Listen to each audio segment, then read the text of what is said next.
All right, so for whoever's watching this YouTube video online, I apologize for the discontinuity, but I had to go deal with some frogs that had been not disposed of properly from a grade 10 class. Anyway, so we're back again.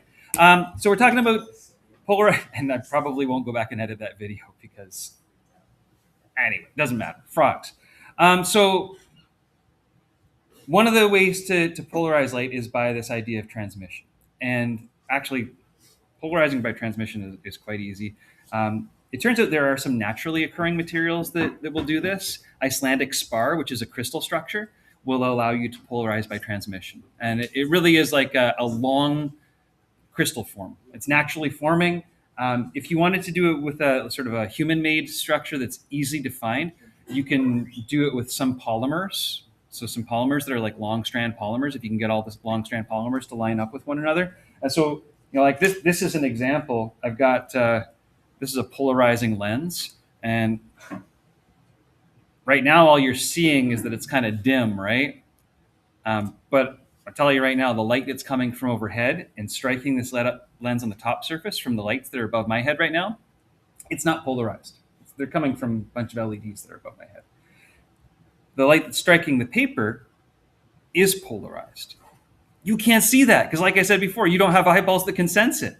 We're going to talk about how we could detect it in a little bit. But right now, I'm telling you right now, this circle, this polarizing lens, is doing what this picture is telling us. It's taking a whole bunch of light that's not polarized, and the only light that's being transmitted through is polarized light. The way that it's doing that is that there's actually built into this lens has actually got a whole bunch of parallel polymers in it.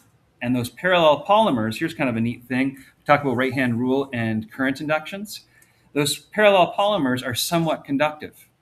And so when this fluctuating magnetic field tries to get through the lens, the fluctuating magnetic field, as a right-hand rule, actually induces current to flow up and down in the polymers.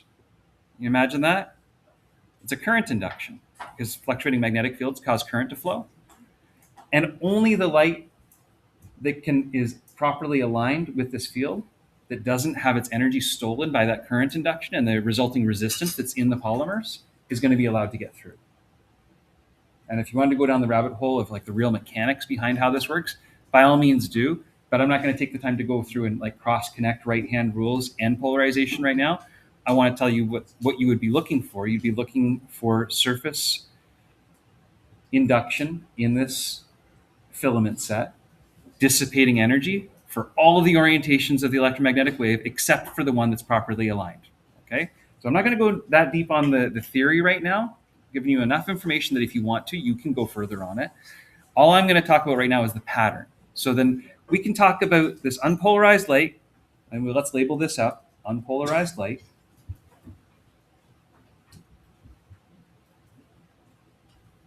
This unpolarized light, and this polarized light is flying towards this polarization grating. And we talk about absorption, or we talk about transmission, because I guess those are two sides of the same coin. And then coming out the other side, we talk about everything that hasn't been absorbed being linearly polarized. Now, in this case, we're talking about light that's being vertically polarized. And you can imagine that if this is a model of what I have in reality here, that if I orient it one way, it'll be vertically polarized. If I orient it the other way, I can get it to be horizontally polarized. Okay, so it's an orientation because there actually is like a physical set of filaments that you just can't see. They're so thin, you can't see them in that lens. Okay, and hopefully everybody believes in that. Why would I lie to you? I have nothing to profit. All right, so I prefer transmission and reflection. This is another one. Now notice that as this light travels and hits this, again, this is another transparent material, the light that travels into it, just like this one here, might tend to be vertically polarized. But the light that reflects off is horizontally polarized. And so this is the idea of reflection polarization. So just to make sure that we get it, the light that's coming in and about to smack into that, you can call it a block of glass if you want to. It doesn't really matter. It's going to come in as unpolarized light again. Unpolarized. Oh, I almost put like an umlaut over the O. Unpolarized. Unpolarized. And then coming out the other side, the reflected light has a tendency to be horizontally polarized.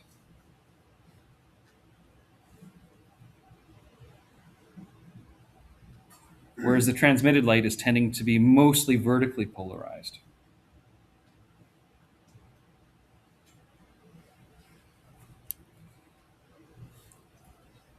Now, people say like, so what? So what then? Well, what about this? This person here is wearing glasses. If the light that's reflecting off of this horizontal surface tends to smack into their eyes as horizontally polarized light, here, how about I just like show this a little bit better? And if I can turn on my light, there we go. I got like a spotlight that I can turn on here. Hopefully you guys believe that the light that's transmitting through here is being polarized when it gets to the lower surface. We're all good with that. If I take a second one and I put them next to each other,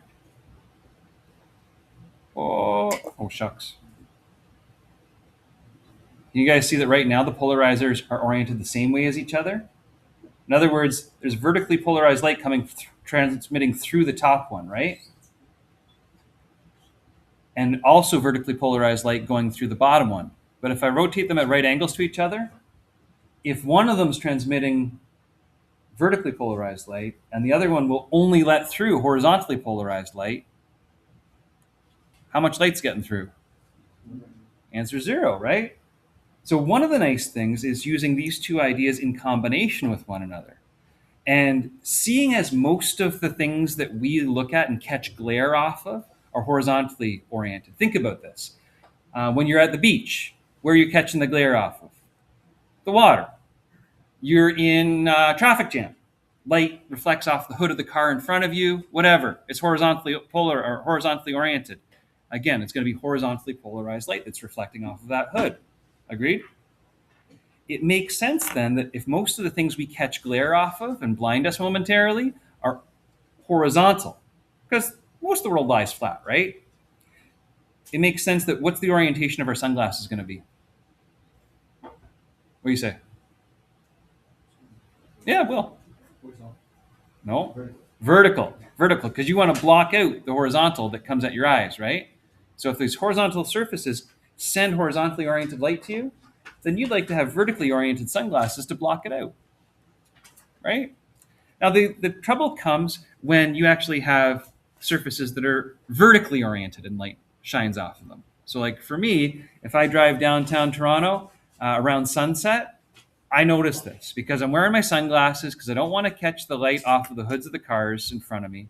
But if I'm driving into downtown Toronto, guess what? The Royal Bank of Canada building has nice reflective gold walls because every banker knows you got to show off how wealthy you are so that people know that they should invest with you. But you got these beautiful gold windows. Light reflects off of those windows. They're vertical windows. What orientation is the polarization of the reflected light? Vertical. Do your vertically oriented sunglasses block out vertical light? No. So you're going to catch extra glare and it's going to catch you off guard, right? And people say, well, what about all the surfaces that are oriented somewhere in between horizontal and vertical? Yeah, that's true. And your glasses are going to block out those orientations of light to varying degrees, right? And you even notice this with the water, because when I said that the water lies flat at the beach, does it really? It only really lies flat if you go down there first thing in the morning, like when the water is barely even moving because the breeze hasn't started yet. And you should go down to the beach. Go down to the beach first thing in the morning. We have a beach right here. Go down to the beach first thing in the morning. The first thing you'll notice is that there are a bunch of recently retired people doing yoga. That'll be the first thing that catches you. You're like, really? Is this like this every day? Are there really 67-year-old women mostly down here doing yoga every single day in the warm weather? The answer is yes. That is true. The second thing you'll notice is the water is perfectly flat. Okay? I'm not even joking about the yoga bit because that it's or Tai Chi, whatever, right? But something's happening, and it's slow. But when you're looking at that water, it's going to be horizontal, and if you whip out your vertically oriented sunglasses, you're going to see that it's quite dark because it's nice and flat. If you come back a couple hours later when the convection currents caused by the heating of the earth, like the sun comes up, things get warmer, right? First of all, the yoga and Tai Chi people will have cleared out and gone for their latte. The second thing that you'll notice is that the water is like all ripply now. And when you look at it with your polarizing sunglasses, you'll get less glare than if you didn't have them on. But you'll notice that at some points it's bright and at some points it's dark, because at some points it's more flat than others. Again, you guys make sense? This makes sense to everybody? Right. So Tai Chi and yoga notwithstanding.